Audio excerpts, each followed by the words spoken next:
In 2012, Tranzit dropped a sequel to the already iconic Zombies experience for BO1, and while Black Ops 2 Zombies started off rocky, it would become one of the most memorable, ambitious, and beloved entries in the entire franchise. Released on November 13 in 2012, Black Ops 2 Zombies brought a wave of new mechanics, huge maps, and a deeper storyline.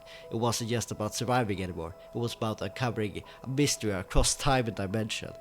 I remember the feeling of booting up Tranzit for the very first time and being completely lost, riding the bus and yelling at my friends not to leave me behind.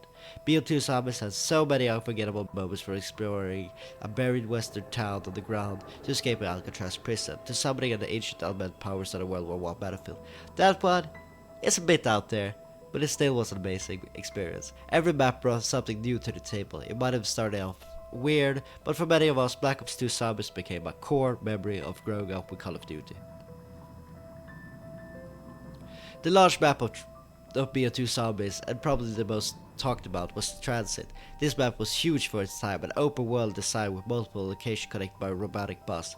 The concept was insane, and for many of us it was our first taste of the Zombies mode that truly tried to expand beyond just one location. But let's be real, it was a mess too. The fog, the dances, the lava everywhere. It was easy to get lost and die before you even figure out how to build a jet gun, and that still sucked. Still, that chaos is what made it iconic. Everyone has that core memory of screaming while trying to change the bus or finally figure out how to turn on pack-a-punch or the power. Tranzit might not be perfect, but it's still unforgettable. And in my eyes, it was kind of horrific too. I mean, it's literally a apocalyptic Earth. Because when many of us think about horror in zombies, they mostly think about World of War or BO1. But it's still in BO2 when you think about it, because it gave the game quite an apocalyptic feel for many maps. But this video isn't about the horror of BO2 Zombies, so you can check out my video on that if you're interested. Nuketown Zombies dropped shortly after as a bonus map, and it was a chaotic twist on the classic multiplayer map, set right after the events of Moon in BO1. And when a new hits the area, this map was tight, fast, and brutal. The perk drops were randomized, the map was very small, and it was pure survival. No buildables, no boss, just you and the zombies and the iconic Nuketown setting. It didn't have a huge story or Easter egg, but the atmosphere was dope. The 1960s vibe, the destroyed mannequins, the creepy sirens, it all made it fun, a fun side experience when it didn't want something as huge or annoying as Tranzit.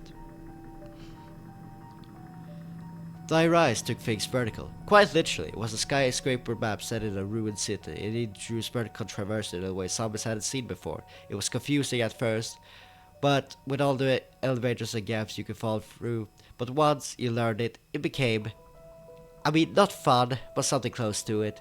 They literally teased PhD, which would have been a huge addition to the map, but it never added, which made the map quite annoying to traversal and a truly map you don't really want to play. The Snake Fire one weapon was sick, the chain reaction kills that felt so satisfying, plus the atmosphere was dark and eerie, especially with those vertical layouts that made you feel trapped. It was for everyone, but those who figured out Die Rise, it became something of a maybe an enjoyable map personally, and for many others it isn't, and it's why many people didn't like BO2 at the time. But then came Moment for Dead, the big comeback of BO2, the very moment that BO2 Zombies became truly something special. Set in Alcatraz prison, this map introduced new mechanics like afterlife mode, hellhounds, and a deep emotional story. You played as mobsters trying to escape the island, and the twist ending hits hard. But I'm not gonna spoil anything on that. Everything about this map was perfect: the Golden Gate Bridge, the creepy ambiance, the Hell's Retriever, the plane you had to build. Moment of Dead wasn't just a map, it was an experience, and for many fans, it's still top 3 in the entire franchise.